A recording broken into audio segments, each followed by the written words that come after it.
Give if you can by following the link in the stream description or by typing in the link that you can see scrolling across your screen on our information bar. Every little helps, and we'll be reading donations out periodically throughout the show. Alternatively, you can indeed purchase one of the UKSM shirts or hoodies that can be found on our store. The link to that is also in the stream description. And if anyone watching in our live audience would like to do any of that, you can just go to UKSM on Twitch. That's twitch.tv/UKSM Live. It will have all of the information you need. We now have Cleverpidgeon with Redo. Whenever you're ready, just introduce yourself and give me a countdown so that we can keep a track of your time. Sure, okay. This is Redo. It was a little game. It was in early access for a few months, and then it got released in version 1.0 in August. It's made by, I'm sorry if I pronounce this wrong, Robson Piver. Solo game dev, did the music, did the art, did the coding, did it all. And it's a great little some kind of survival Metroidvania. In contrast to the last game, I'm the only person who's ever done a speedrun of this one, but I like to think it's pretty good. So I'll give you a countdown. 3, 2, 1, go. So I'm just mashing through a start cutscene there. Rolling, as you can see, is the quickest way to get around by quite a long shot. All your other movement abilities are quite slow and limited. These static things around enemies means that they have a hitbox that will hurt you on contact. Not every enemy has one, which means that some enemies, like this one, you can just go through while they're not attacking. So at the moment I don't have anything except the pickaxe that I've been using. I'm going to go and get a taser, and the taser does a bit of damage to enemies, but it also takes a decent hit out of their stamina. The stamina is the blue number above them. Story-wise, the basic idea of this game is it's a post-apocalyptic world, but you might have you've received a message saying, meet me at the top of the solar cathedral. It might be from a human, and you've got to find out. So that's where we're going.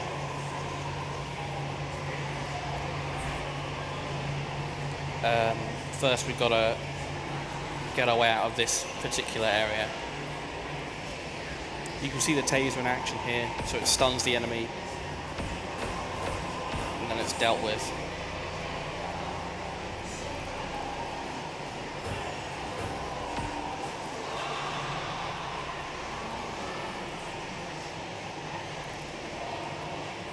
And now we're out at Twilight Bridge. I'm going to perform a skip here.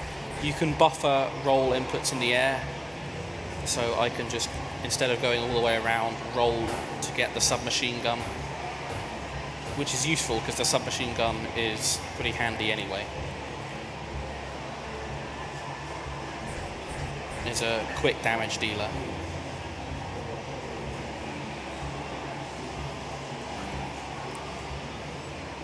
Ooh, am I going to get hit? Oh no, I'm not. Good. I'll wait for the cycle once more.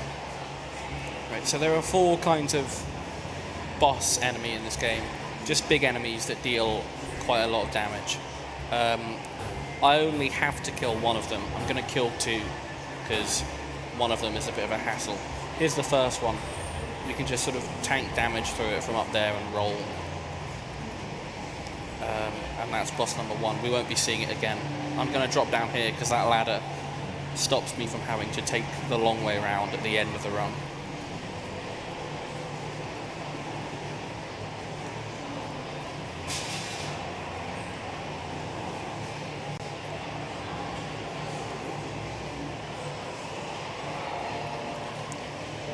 I'm going to just detour in here, get the save point for the health.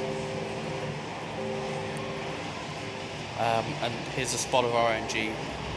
I got good at RNG because that fire can go up or down from that dragon thing. And you want it to go down because otherwise it hits you.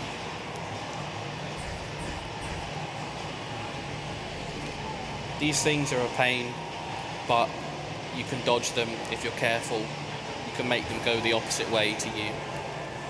and here is an energy grenade, which is really good because it deals damage every frame it's in contact with an enemy. So it's really, really handy for just getting things to tank damage. Story-wise, you can see these little pictures in the background. They're dolls. All of these are like mutated dolls, and there's also some sort of weird cult stuff.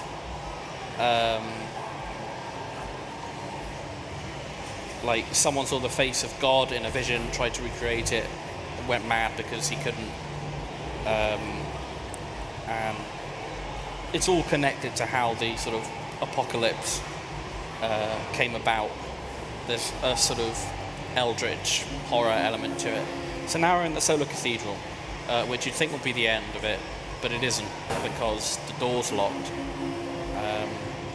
Thankfully, in the Solar Cathedral is a really powerful gun called the hand cannon, which is the only thing in the game which can destroy certain little blue statues that allow us to get to the areas with the key cards in them that open that door to the top of the cathedral.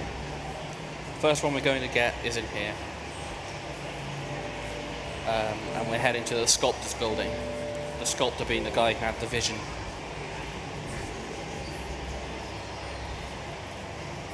These enemies are all a bit annoying, but I'm just going to throw an energy grenade and hope that it doesn't move too far and it's dead by the time I get back.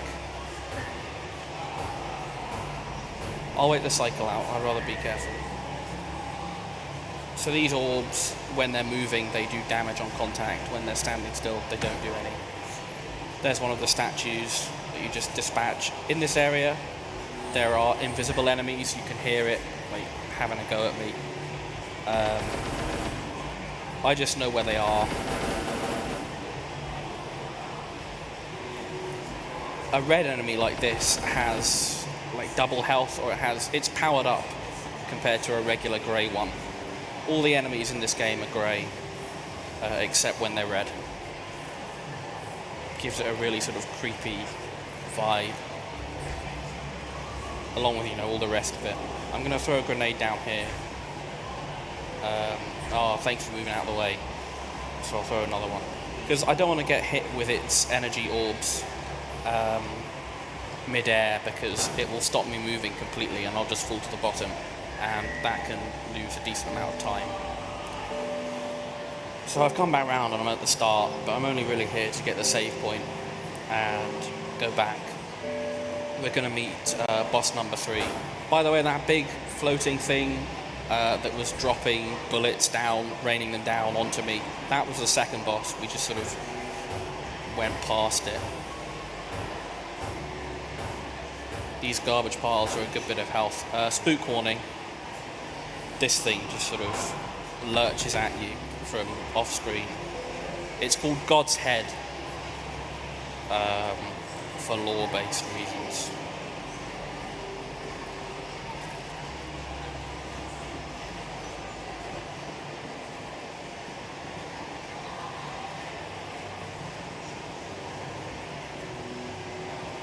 Oh, nice. And now it's dead. Okay. It took enough damage from the grenades. I didn't have to take it out with a hand cannon shot or two. So I've got to open these up. I've also got to be careful though, because there are invisible enemies down here and you can hear them going for me. But I've got pretty good health coming out of this fight, so I can do some damage boosting to get through stuff slightly faster.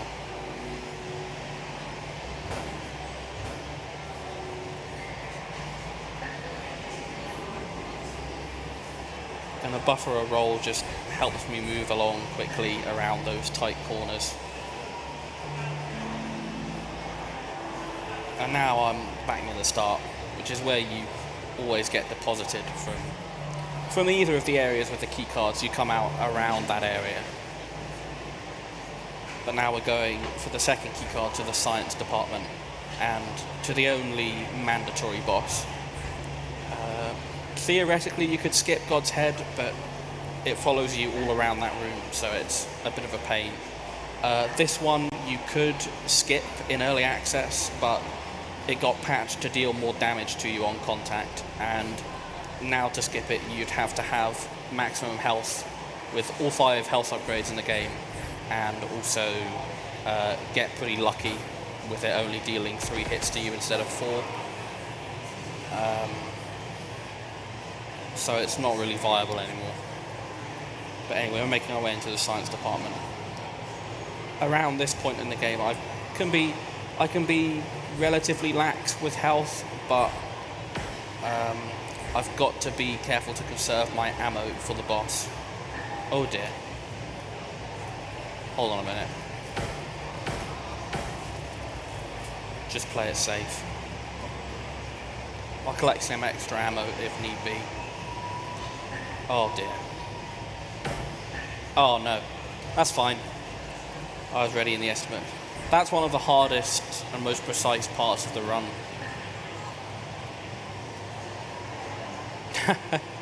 Okay. So I'm not too worried that I took a death there. It's one of the most fiddly bits trying to get both of those enemies that lunge at you to lunge in the right direction.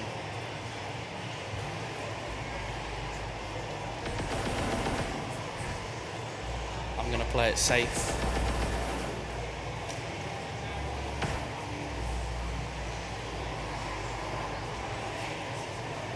There's one. There's 2. Okay, good. First try. Yeah. We'll say that. And then there's this like theatre mask thing here. Just gonna wait it out for a moment.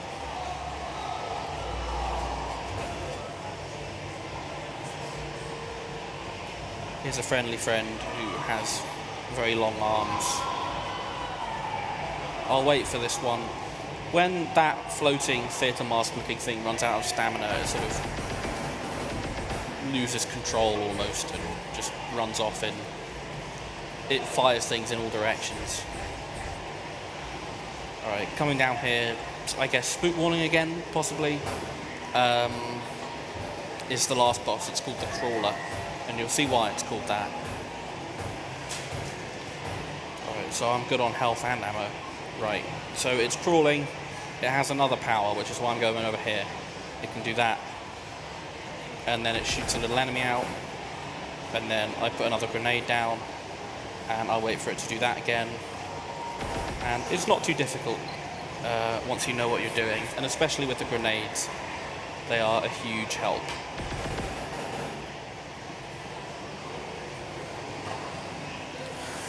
Bit close there. Good. That's the boss done. GG. I'm gonna do something completely unnecessary but kind of cool. You can stand right on the edge here and then avoid that enemy and not take any damage from it.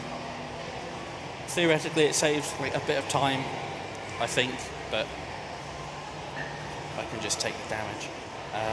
Alright, and that's keycard B. So that's everything we need to get into the Solar Cathedral. So the big question of this game's story is the thing that's contacted you at the top of the Solar Cathedral human or not? And you get a choice at the end of the game, so to give you a bit of time to make that choice for me, I'm going to tell you that the thing isn't human. It's one of the monsters that's overrun the world, but like a lost and frail one. So the choice you get is, do you want to leave it be, or do you want to shoot it? So just yell out. Do you want to do that? Which one do you want to do? Leave it be. You want to leave it be? Okay, crowd, what do you want to do? Shoot. The crowd's so, like, cruel. Okay. Anyone else? Do you mind if I go with the crowd on this one? I wanna be a crowd pleaser. Okay, that sounds like it's a popular move. It doesn't change a lot, and it won't change when time is. All right.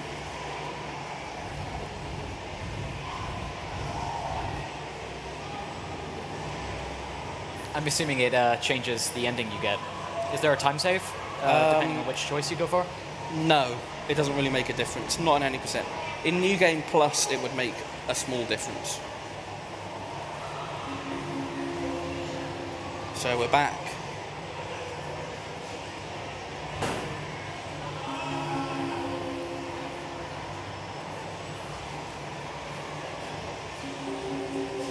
Alright. Time will be coming up in a moment when I make the choice. So I'll call out time.